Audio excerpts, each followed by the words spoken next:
Dodge trucks have almost always been the third runner-up against the market leaders of Ford and Chevy, but throughout their history they've produced memorable trucks, and recent sales successes have them challenging those leaders.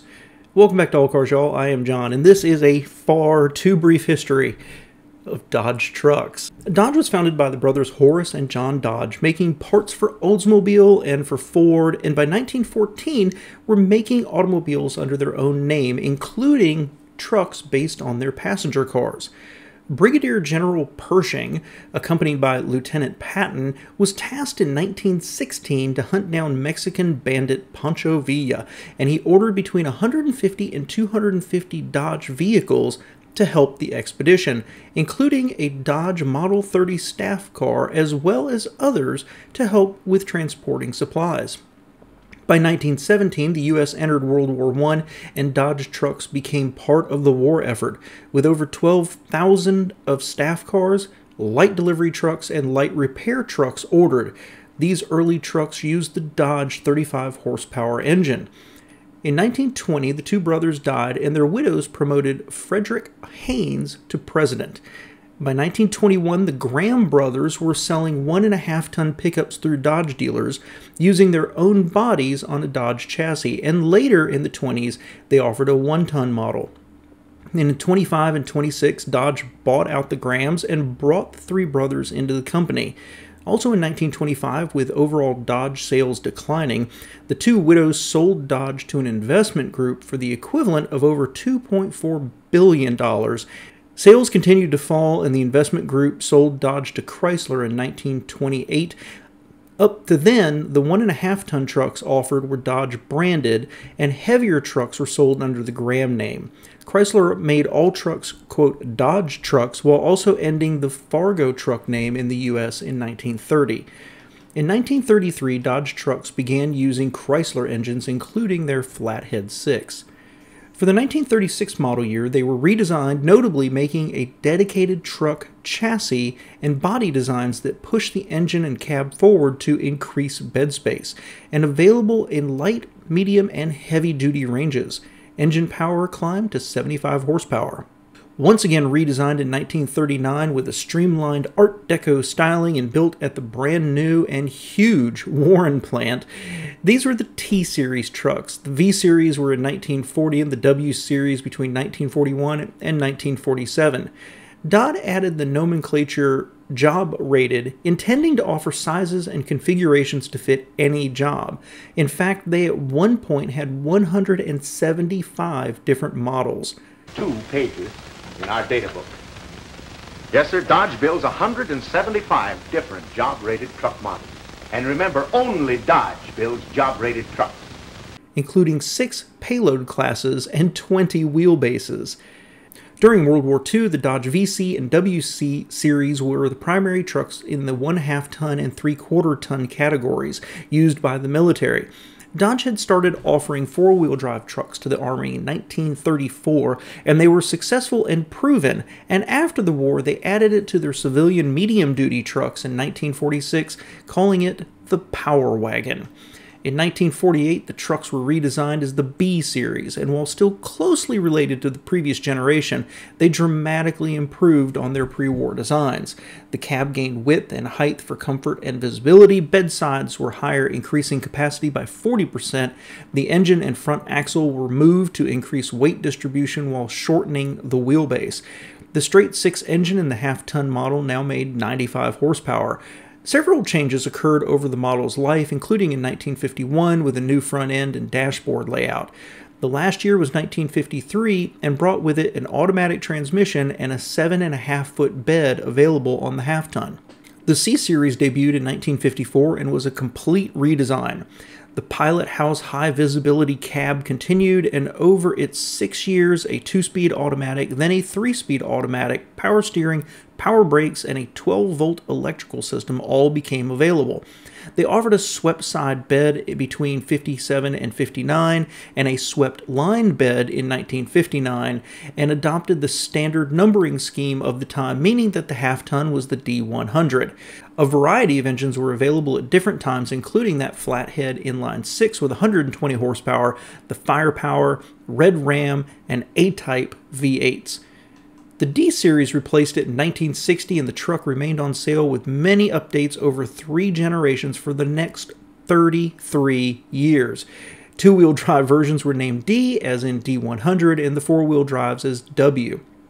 The first generation lasted from 1961 to 1965 with 4 headlights, the step-side Utililine bed as an option, 6.5-foot and 8-foot bed lengths offered, and a 9-foot bed available on the heavier-duty D300s. 2 slant 6s were available, as well as 3 V8s ranging from 5.2 liters to 7 liters. In 1963, Dodge became the first American manufacturer to offer a factory-produced crew cab 4-door pickup, although International introduced one in 1961. In 1964, they introduced the Custom Sports Special with bucket seats, console carpeting, and racing stripes, as well as dual exhaust and Chrysler's 6.8 and 7.0-liter engines being available. It lasted until 1967. The second generation was a mild redesign in 1965 with a redesigned grille and now 2 headlights, and a wider tailgate and 6-inch longer wheelbase on the 8-foot bed trucks. Engines were updated, and in 1967 the 383 cubic inch big block became the standard engine. In 1968, the trucks again got a new grille, and Dodge became one of the first to start adding car-like features with the new Adventurer trim packages. Originally, it included padded vinyl front seats, carpet, and courtesy lighting. In 1970, the Adventurer was expanded into 3 packages: the Base, the Adventurer Sport, and the Adventurer SE. In the top SE trim, it included a chrome grille, wood trim on the dashboard, padded vinyl seats with color-keyed seat belts, lighting, full carpeting and extra insulation, luxury door panel trim, and more. In 1969, they also offered the Dude trim package with decals, trim, and unique taillights. These were only offered for 70 and 71. The third generation launched in 1972, rounding out the look, and the redesign lasted until 1980 and included independent front suspension, pocketed taillights, and notably far more galvanized steel to resist corrosion. Dodge for 1973 pioneered the extended cab pickup, a 2-door truck but with extra space behind the front seat and jump seats as an option. In 1974, the company introduced the 440 cubic inch, that 7.2-liter V8, as an option. Dodge also offered multiple special models of their trucks in the late 70s. The Adventurer, of course, the Little Red Express, the dealer-installed Midnight Express, the Macho Power Wagon, and Top Hand, and Palomino, and the Warlock. Specifically, the Warlock was a short wheelbase truck available in black, red, green, or blue, and was factory customized with gold pinstriping on the exterior and interior, fancy wheels, bucket seats, and a Utililine bed, and options such as chrome rear bumper and power steering. For 1978, the first diesel was introduced in a Dodge pickup, a 4-liter 6-cylinder Mitsubishi engine rated at 105 horsepower and 169 foot-pounds. Considered underpowered for American taste, it was quickly dropped. Starting in 1979, Dodge entered the truck compact market with the D50 based on the Mitsubishi Mighty Max. It was also sold as the Plymouth Arrow truck from 1979 to 1982. In 1981, the Dodge was renamed the Ram 50. It had a light refresh with quad headlights in 83, and 4-wheel drive was added in 82, creating the Power Ram 50. The last generation of the D-Series came in 1980 when it was given a facelift and renamed the Dodge Ram. Starting in 1982, even more corrosion-resistant steel was used, and the Utililine bed was dropped in 1985. Throttle body injection was added in 1988. The interior was updated with new seats and a completely new dashboard. Also, the club cab was dropped after 1982, but returned in 1990. Generally, this body continued until 1993. They also shortened the list of available engines, with the base being a 3.7-liter slant 6, the 318 and the 360 cubic inch V8s, a 3.9-liter V6 replaced the 3.7-liter in 1988, and a 5.9-liter Cummins diesel was offered in 1989. While a long seller, it sold poorly overall compared to its Ford and Chevy rivals. In the 1987 model year, the small Ram 50 was redesigned and lasted for 7 more years until it was canceled in 1994. Also in 1987, the Dodge Dakota midsize truck was introduced, sized carefully between the compact Rangers and S10s and the full-size pickups, but still on a body-on-frame design with a live rear axle and with an optional V8. This model deserves its own video, but in the 1980s, Chrysler was still building its lineup with limited resources, so the new truck was largely shared components with other Chrysler products. The first generation lasted until 1996 and was the first pickup with rack and pinion steering and was available with a 4-cylinder V6 or that V8 option, manual or 3-speed automatic transmissions, 4-wheel drive, and a number of packages, including a convertible model introduced in 1989. In 1994, the new Dodge Ram came out sporting a shocking new appearance and was an immediate hit. Development on a replacement truck had started in 1986, originally intended to be a platform that would be full-size truck and a van option. By 1987, that design was thrown out and a more conventional design was proposed with a 1991 intended release. Design was moved to the American Motors Design Studio, where the chief designer, Philip Payne, said, quote, "It looked like nothing more than a rehash of everybody else's truck." Bob Lutz gave him 6 months to come up with something better. Payne had been sketching design concepts already and began developing those further, believing that the current pickups were too flat and sedan-like, and that the 1950s Studebaker pickups and semis had just enough macho in them. During consumer focus groups, the proposed styling was polarizing, but those who liked it loved it. So Dodge took a little bit of a gamble in pushing it out to the marketplace. And it paid off. In its first year, sales increased from over 95,000 units to 232,000, then 410,000 in 1995. Engines largely carried over from the previous generation with the 3.9 V6, the 5.2 and 5.9 liter V8s, and the Cummins 5.9 liter, but they also added a new 8 liter V10. The 1500s offered 6.5 and 8-foot beds with both regular and club cabs. Inside got the same radical updating with abundant storage, large glove box, center armrest with storage, and storage behind the seats. In 1997, the second generation Dakota was launched after a 6-year development. Remaining using largely the same components, it adopted the design look of the larger Ram trucks, and in 2000 they introduced the quad cab with a 5-foot 3-inch bed. In 1998, the Ram 1500 was updated, adding the 4-door quad cab, while the club cab remained until 2002. Various cosmetic changes were made, and a new front end was added for 1999. The third generation of the Ram 1500 was unveiled in 2001 as a 2002 model. This included an all-new frame, suspension, powertrains, interior, and exterior styling. 4-wheel drive versions of the 1500 got independent front suspension, heavy-duty kept live axles, and styling was similar but heavily revised. The 3.7-liter V6 and 4.7-liter and 5.9-liter V8s continued, and the 5.9-liter was replaced with a 5.7-liter Hemi in 2003, the 4.7-liter being massaged for more power and torque in 2008. The truck got another facelift in 2006, which included the Mega Cab, with an additional 22 inches of cab space. This generation continued the trend of offering special editions such as the V10-powered SRT version, the off-road focused Power Wagon, the sport truck version called the Rumblebee, the Daytona, and more, including a planned contractor's special hybrid that never came to fruition.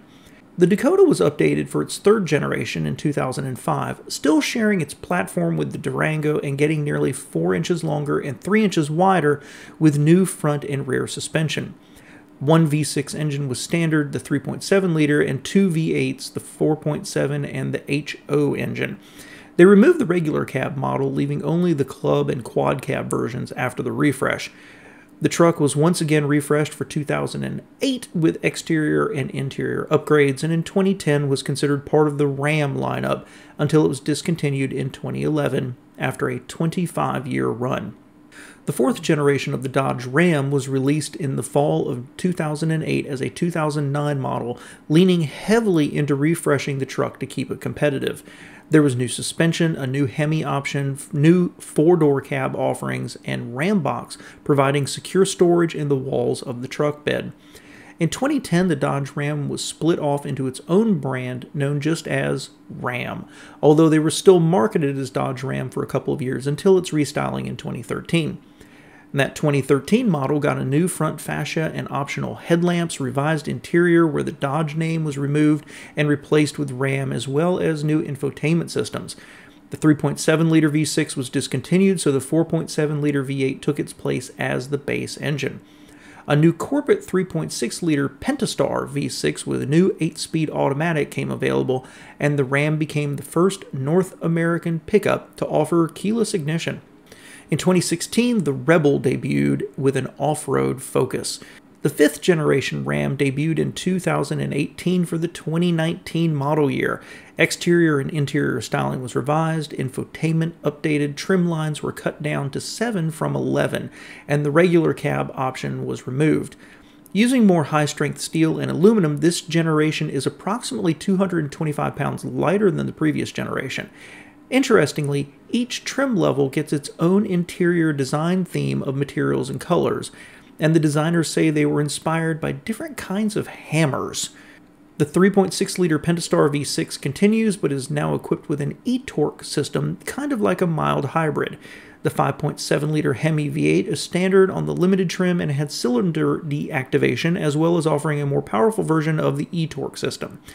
In 2020, they began offering a new version of the 3.0-liter turbocharged diesel V6, but it only lasted until 2023. This generation is still on sales and has sales numbers to challenge both Ford and Chevy. Obviously, this is a far too brief history of the Ram, as the more recent years have had a near constant changing of trim lines and interiors, as well as I'm not wanting to get lost in the weeds of the 2500, the 3500, and beyond models and all their different variations. The Ram is one of my favorite trucks from the 80s, when I wondered why they were so consistently outsold by Ford and Chevy, to those 90s trucks that, at least for a little while, left the competition behind and looking decidedly dowdy, to today where they may still be the best looking trucks on the market with the best interiors. And their sales show this commitment. But it's fascinating to look back on Dodge pioneering work in their trucks, their work providing mobilization to troops, and later the Dakota that never received a direct competitor in the marketplace. Dodge trucks have a long and proud history, and for now, it seems they'll continue to build on it.